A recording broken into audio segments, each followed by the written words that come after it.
মাঝে মাঝে যখন খুব ইচ্ছা করে ঝাল ঝাল ভর্তা খেতে তখনই বানিয়ে ফেলি এই লাল ভর্তা। হ্যালো এভরিওয়ান, আসসালামু আলাইকুম। কেমন আছেন সবাই? আমি আলহামদুলিল্লাহ ভালো আছি। এই ভর্তাটা সিলেটের ঐতিহ্যবাহী ভর্তা, লাল ভর্তা। তো এটা এখন আমি আপনাদেরকে বানিয়ে দেখাবো। আশা করি পুরো ভিডিওটি দেখবেন। তো প্রথমেই লাল মরিচ নিয়ে নিলাম, আর এটা ভালো করে পরিষ্কার করে ধুয়ে নিলাম। তারপর এটা বেটে নেব। যারা আমার চ্যানেলটি এখনও সাবস্ক্রাইব করেননি প্লিজ সাবস্ক্রাইব করে নেবেন, আর সাথে থাকা বেল আইকনটি প্রেস করে দেবেন।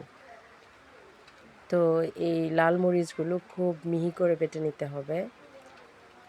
তারপর বেটে নেব রসুন, আর রসুনটা পরিমাণ মতো দিতে হবে, বেশি দিলে ঝাঁঝালো গন্ধ হবে, খেতে ভালো লাগবে না। তো যারা আমার মতো ঝাল খুব বেশি পছন্দ করেন তারা অবশ্যই এই ভর্তাটি ট্রাই করবেন, খুব মজাদার হয় এই ভর্তাটা।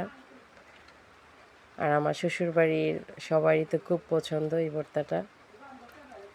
তো এখানে রসুনটাও ভালোভাবে মিহি করে বেটে নিলাম। তো তারপর দিয়ে দিলাম চেপা, অনেকেই শীতল বলে।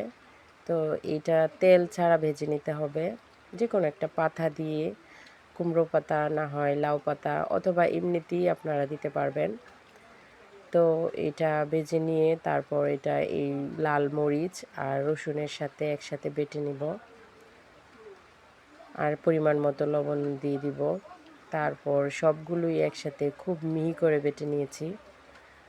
তো ওই তো হয়ে গেল লাল লাল লাল মরিচের ভর্তা। দেখতেই কত লোভনীয় লাগছে।